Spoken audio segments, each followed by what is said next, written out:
Olá, você que nos acompanha pela Web TV Elo da Fé. Está começando mais um Conexão da Fé, o nosso programa de bate-papo, onde a gente se conecta com pessoas que são mais do que especiais. Hoje nós recebemos uma convidada muito especial, historiadora, escritora, agente de comunicação e principalmente uma pessoa que inspira na comunicação a partir do Evangelho da vida. Conosco, Amanda Oliveira, que vem diretamente de Uberaba. Olá, Amanda! Olá, João Pedro. Olá, amigos da Web TV Elo da Fé. É um prazer estar aqui com vocês para falarmos um pouco sobre a minha história, mas mais do que sobre ela, sobre a história da comunicação na igreja do nosso Brasil. Muito bem, Amanda. Seja muito bem-vinda. E conta pra gente, quem é a Amanda? Bom, eu sou, como você bem disse, né, lá da cidade de Uberaba. Tenho aí 30 anos, né, já sou uma jovem senhora.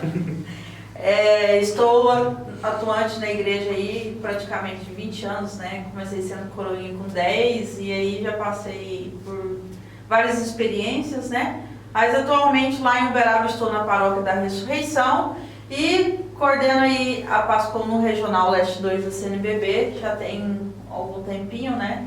Fruto aí de muito trabalho e muito esforço desenvolvido aí ao longo dos anos na Pascom da Arquidiocese de Uberaba. E como que começou esse trabalho na comunicação? Bom, ele surgiu a partir de um convite ainda lá, quando eu estava na paróquia que eu frequentei até meus 18, 19 anos, né? A gente tinha um grupo de jovens que a gente então se organizou enquanto Pascom, mas aí depois eu acabei mudando de paróquia, né? Porque eu mudei de emprego e chegando então na Catedral de Uberaba, rolou então esse convite para assumir a coordenação da Pascom da Arquidiocese de Uberaba em junho de 2016, né? Então já se vão aí praticamente 9 anos, né? E apesar de não ser a minha área de formação, né? Eu já era estudante de história na época, tinha boa vontade, tinha, né, força de vontade de fazer as coisas acontecerem. E aí, ao longo dos anos, então, foi sendo desenvolvido o trabalho e nesse meio tempo fui participando de encontros, formações, enfim. E juntando essa paixão pela comunicação com a formação em história, a gente viu que recentemente você lançou um livro sobre a história do Dom Benedito. Como que foi esse processo? Isso, minha preocupação na Pascom sempre foi a gente resgatar um pouco também a história da nossa igreja, né? Muitas das vezes a gente tem uma história rica, de muitos fatos, né, que vai se perdendo por tanta demanda, né? Às vezes nem é por má vontade, porque nós, quanto comunicadores, temos muitas demandas. Sim. E aí, eu sempre, na busca de desenvolver um trabalho dentro da história, então fui fazendo esses links, né? E em 2020, 2021, foi comemorado lá em Uberaba o centenário de nascimento de Dom Benedito, né? E sempre essa busca de trazer elementos da história, mas também da vida do bispo, né, para uma linguagem mais popular, eu fui então atrás de artigos, de homilias, né? Ele foi um bispo muito organizado, deixou tudo registrado certinho, né? Então foi fácil de encontrar. E aí me chamou a atenção então uma coletânea de textos, né? Que ele escrevia então mensalmente para um jornalzinho da Arquidiocese que ele criou, né? Chamado Compasso. E aí então eu fiz a inserção desses artigos dentro de um contexto sócio-histórico que então possibilitou o desenvolvimento da minha pesquisa. Então foi a partir desses escritos que você encontrou que veio a inspiração de falar sobre o Dom Benedito. Isso, eu percebi a potencialidade, né, daquele material, continuei desenvolvendo os trabalhos aí diante do jubileu, foi um ano de atividade praticamente, né, e fiz então um projeto de pesquisa, né, aí prestei para o processo seletivo na UFO de mestrado em História Social e fui então, ingressei então na universidade, né? E ao longo da pesquisa então a gente foi buscando outros materiais, né? Mas sempre essa coletânea de artigos então foi o norte da pesquisa, né? Porque quando a gente vai desenvolver uma pesquisa, a gente tem que definir nosso objeto, né? Delimitar o tema, porque senão a gente fica meio desnorteado, né, literalmente. Porque a possibilidade de se perder no próprio tema é muito grande, né? Então eu falei assim, não, eu quero falar usando, inclusive, esse aspecto da comunicação da igreja, né? Sendo uma área aí da PASCOM, né? Eu quero trazer isso para minha pesquisa e a partir disso, então, eu fui construindo um roteiro, mas sempre tendo isso como ponto de referência. E como uma boa pesquisadora, historiadora, muitas vezes a gente tem que tomar uma imparcialidade ao trabalhar com esse texto. Mas agora de um modo muito pessoal, durante esse processo, esse percurso todo, o que foi que mais te impactou, o que mais te impressionou nessa trajetória de Dom Benedito, né, à frente desse contexto social na Arquidiocese de Uberaba? Bom, o que mais me impactou, assim, foi, com certeza, algumas brigas homéricas que ele teve, né? Porque, muitas das vezes, para além, digamos assim, da fofoca, a gente não acaba não tendo conhecimento, né? E desses fatos, quem estava na época talvez não se dava a importância disso, né? Mas, por exemplo, Dom Benedito chegou a trocar em jornais aí de Folha de São Paulo, Estadão, algumas discussões, por exemplo, com o Roberto Marinho, que era o dono da Globo, né? O Plínio Sampaio, que era o líder aí da Ação Integralista do Brasil, uma liderança aí exponencial, né? E mais recente, né, Ronaldo Caiado, né, que inclusive está no nosso cenário aí político até hoje.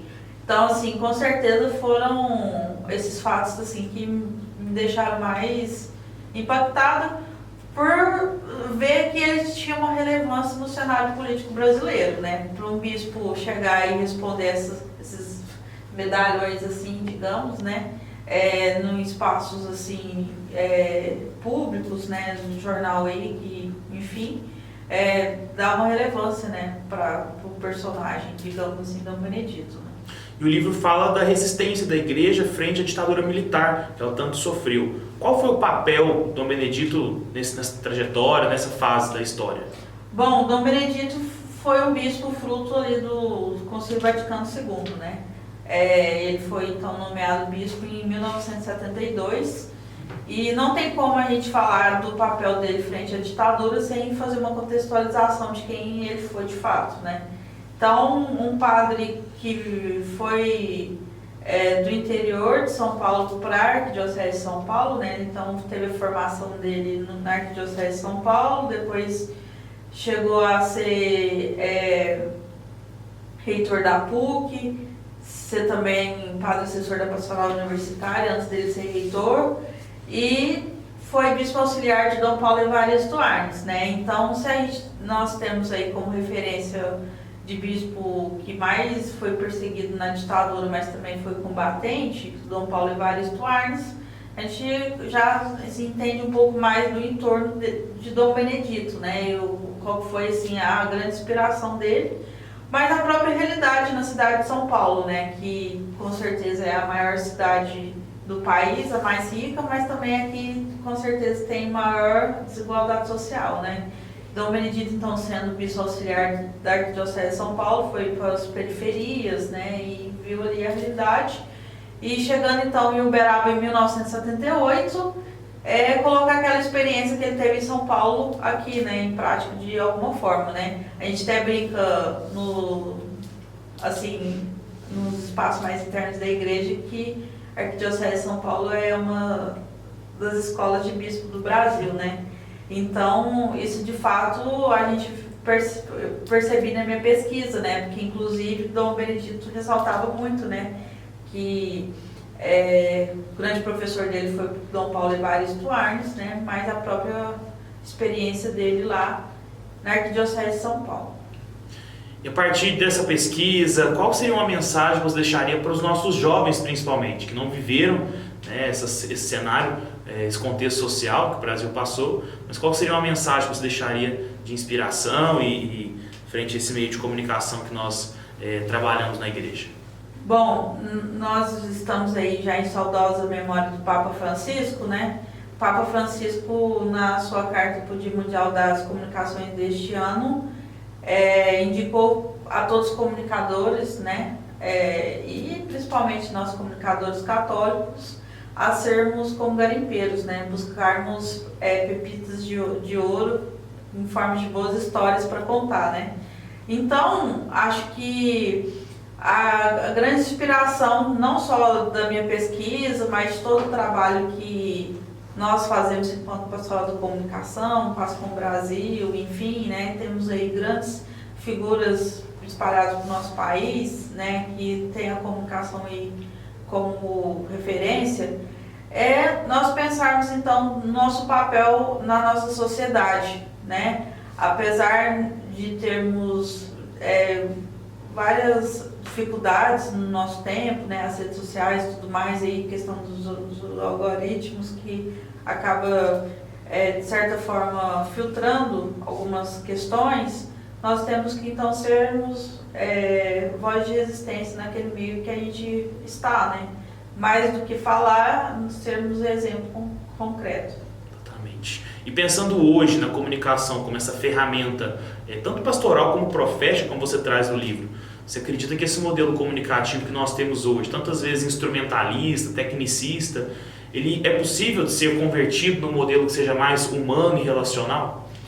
Sim, eu acredito que temos ainda, porque assim, eu vejo que nós somos um pouco seduzidos pela perspectiva da onda do momento, que todos nós queremos ser influenciadores de alguma forma, né?